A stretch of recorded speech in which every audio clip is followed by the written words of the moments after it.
ప్రతి ఎన్నికల తీర్పు ఒక కథ చెప్తుంది. కాని ఆ కథను నిజంగా అర్థం చేసుకోవాలంటే మనం కేవలం అంకెల్ని చూస్తే సరిపోదు. ఆ అంకెల వెనకున్న మనుషుల్ని చూడాలి. వాళ్ల జీవితాల్ని, వాళ్ల ఆశల్ని, వాళ్ల కష్టాల్ని అర్థం చేసుకోవాలి.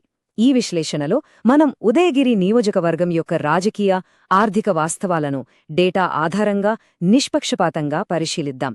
ఇది కేవలం గెలుపోటముల కథ కాదు, ఇది నిజమైన ప్రజల పాలన వైపు ఒక ప్రయాణం. మన ప్రయాణం ఇక్కడి నుంచే మొదలవుతుంది. ఆంధ్రప్రదేశ్లోని నెల్లూరు జిల్లా ఉదయగిరి. ఈ పటం చూడండి. ఇది కేవలం ఒక భౌగోళిక సరిహద్దు కాదు. ఇది మెట్టభూముల కథ, కరువుతో అల్లాడుతున్న గ్రామాల కథ, తరతరాలుగా ఇదే నేలను నమ్ముకుని జీవిస్తున్న ప్రజల కథ. వాళ్ల కథను అర్థం చేసుకోవడమే మన మొదటి అడుగు. మనం ఈ విశ్లేషణను 6 భాగాలుగా చూద్దాం. ముందుగా, ఉదయగిరి నేల స్వభావం ఏంటి, అక్కడి ప్రజలు ఎలా బ్రతుకుతున్నారు. తర్వాత 2024 ఎన్నికల తీర్పు ఏం చెప్పింది, ఆ తీర్పు వెనుకున్న అసలు కారణాలేంటో లోతుగా విశ్లేషిద్దాం. పక్క నియోజకవర్గం నుండి కూడా కొన్ని పాఠాలు నేర్చుకుందాం.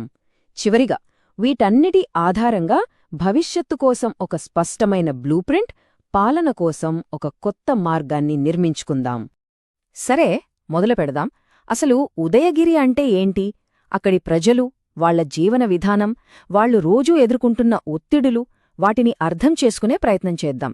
కేవలం సంఖ్యలని దాటి వాళ్ల అనుభవాల్లోకి వెళదాం. 2,31,202 ఇది ఉదయగిరిలో నమోదైన ఓటర్ల సంఖ్య. ఇది కేవలం ఒక అంకె కాదు, ఇది ఆ ప్రాంత ప్రజల ప్రజాస్వామ్య బలం. ఇది పూర్తిగా గ్రామీణ మెట్ట ప్రాంతం. అంటే వ్యవసాయం, వాతావరణమే వాళ్ల జీవితాలను శాసిస్తాయి. వాళ్లు వేసే ప్రతి ఓటు వెనుక ఒక ఆశ, ఒక ఆవేదన, ఒక కథ ఉంటుంది. ఇక్కడి సామాజిక సమీకరణాలు కూడా చాలా ఆసక్తికరంగా ఉంటాయి. చూడండి, దాదాపు 26% ముస్లింలు, 20% యాదవులు, మిగిలిన వాళ్లలో రెడ్డి, కమ్మ లాంటి బలమైన వర్గాలున్నాయి. అంటే ఇక్కడ రాజకీయం చేయాలంటే ఈ అన్ని వర్గాల ఆకాంక్షలను బ్యాలెన్స్ చేయగలగాలి. ఇది చాలా సున్నితమైన విషయం. అసలు సమస్య ఎక్కడుంది? ఇక్కడి ఆర్థిక వాస్తవాలు చూడండి. నీటి కొరత, ఇది వాళ్ల పాలిట శాపం. అందుకే దాదాపు 25% మంది బ్రతుకుదెరువు కోసం వేరే ఊళ్లకు వలసపోతున్నారు. తరతరాలుగా వస్తున్న ఉదయగిరి చెక్క కత్తుల పరిశ్రమ, దానికి జీఐ ట్యాగ్ ఉన్నా సరైన ప్రోత్సాహం లేక కనుమరుగైపోతోంది. సోమశిల కాలువ ఎప్పటికీ పూర్తి కాదు.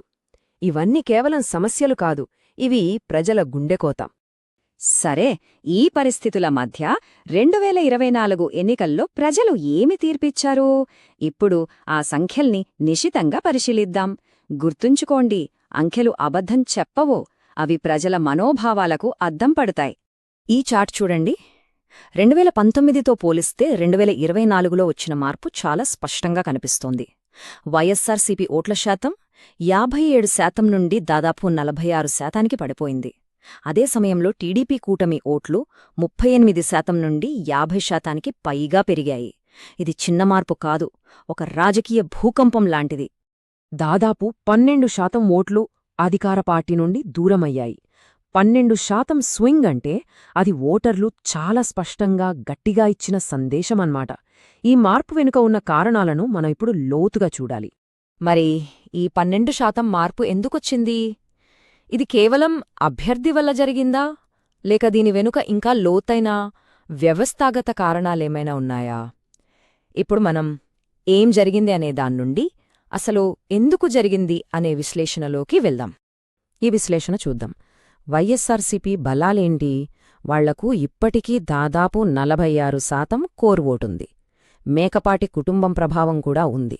కానీ బలహీనతలు చూడండి.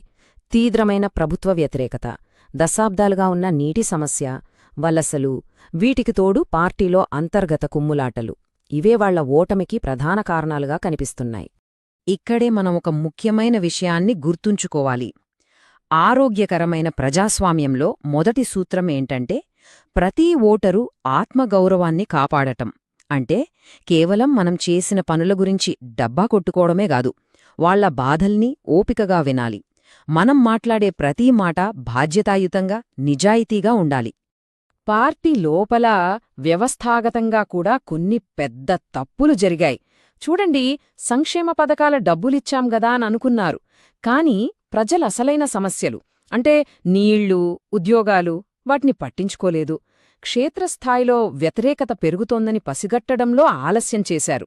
ఇక కేడల్ విషయానికొస్తే గ్రూపు రాజకీయాలు, ఫిరాయింపులతో అది పూర్తిగా బలహీనపడింది. ఈ సమస్య కేవలం ఉదయగిరికే పరిమితమా? లేక రాష్ట్రంలో వేరే చోట్ల కూడా ఇలాంటి పరిస్థితే ఉందా? పోల్చి చూడ్డానికి పక్కనే ఉన్న వెంకటగిరి నియోజకవర్గాన్ని ఒకసారి చూద్దాం. చూడండి ఎంత ఆసక్తికరంగా ఉందో. ఉదయగిరిలో ప్రజల బాధ ఏంటి? మాకు డబ్బులొస్తున్నాయి సరే, కాని తాగడానికి నీళ్లు లేవు, మా పిల్లలు బ్రతకడానికి వలసపోతున్నారు అని. వెంకటగిరిలో ఏమంటున్నారు? డబ్బులొస్తున్నాయి, కాని ఊళ్ళో అభివృద్ధి లేదు, మా నాయకులేమో పార్టీలు మారుతున్నారు అని. అంటే రెండిట్లోనూ ఉన్న ఉమ్మడి పాఠమేంటి? కేవలం సంక్షేమ పథకాలిస్తే సరిపోదు, స్థానిక అభివృద్ధి, పార్టీలో ఐక్యత కూడా అంతే ముఖ్యం. ఇప్పటిదాకా మనం సమస్యల గురించి మాట్లాడాం. ఇప్పుడు పరిష్కారం గురించి మాట్లాడదాం. ఓడిపోయాం కదా అని వదిలేయడం కాదు, మళ్లీ పుంజుకోవడానికి, ప్రజల నమ్మకాన్ని గెలవడానికి ఒక స్పష్టమైన కార్యాచరణ ప్రణాళిక ఎలా ఉండాలి? మొట్టమొదట చేయాల్సిన 3 పనులు. 1. దశాబ్దాల కల అయిన సోమశిల కాలువని పూర్తి చేయడం. నీటి సమస్య తీరితే సగం కష్టాలు తీరినట్టే. 2. వలసలు ఆపాలి. అంటే స్థానికంగా ఉపాధి హామీ పథకాన్ని బలంగా అమలు చేయాలి, యువతకు స్కిల్ ట్రైనింగ్ ఇవ్వాలి. 3. ఉదయగిరికే ప్రత్యేకమైన ఆ చెక్క కత్తుల కళాకారులను ఆదుకోవాలి. వాళ్లకొక కోఆపరేటివ్ హబ్ ఏర్పాటు చేసి మార్కెటింగ్ సౌకర్యాలు కల్పించాలి. ఇవి ప్రభుత్వం చేయాల్సిన పనులు. మరి పార్టీ పరంగా ఏం చేయాలి? ముందుగా పార్టీలో ఉన్న గ్రూపులన్నింటినీ కూర్చోబెట్టి ఒకటి చేయాలి. ప్రతి గ్రామంలో, ప్రతి బూత్లో పార్టీ కమిటీలను బలోపేతం చేయాలి. ముఖ్యంగా ప్రజల దగ్గరికెళ్లి వాళ్ల సమస్యల్ని వినాలి. నెగటివ్ రాజకీయాలు మానేసి మేం మీ సమస్యలకు పరిష్కారాలు చూపిస్తాం అని ఒక పాజిటివ్ సందేశం ఇవ్వాలి.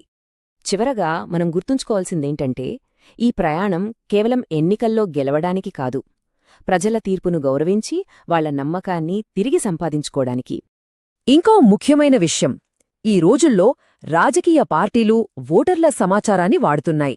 అది తప్పు కాదు, కాని భారతదేశ డేటా ప్రొటెక్షన్ చట్టం ప్రకారం దాన్ని చాలా జాగ్రత్తగా, బాధ్యతగా చేయాలి. నిజమైన పాలనంటే పౌరుల ప్రైవసీని గౌరవించడం, వాళ్ల సమాచారాన్ని కేవలం ఓట్ల కోసం కాకుండా వాళ్లకు మెరుగైన సేవలు అందించడానికి, అది కూడా వాళ్ల అనుమతితోనే వాడాలి. ఈ ఒక్క వాక్యం మొత్తం సారాంశాన్ని చెప్తుంది. మేము మీకు ఉచితాలు ఇవ్వలేదు, మీ అవసరాలను తీర్చాము. ఇదే ప్రజల్లోకి వెళ్లాల్సిన అసలైన సందేశం. తాత్కాలిక సహాయం కాదు, శాశ్వత పరిష్కారాలు కావాలి. చివరిగా ఒక ప్రశ్నతో ముగిద్దాం.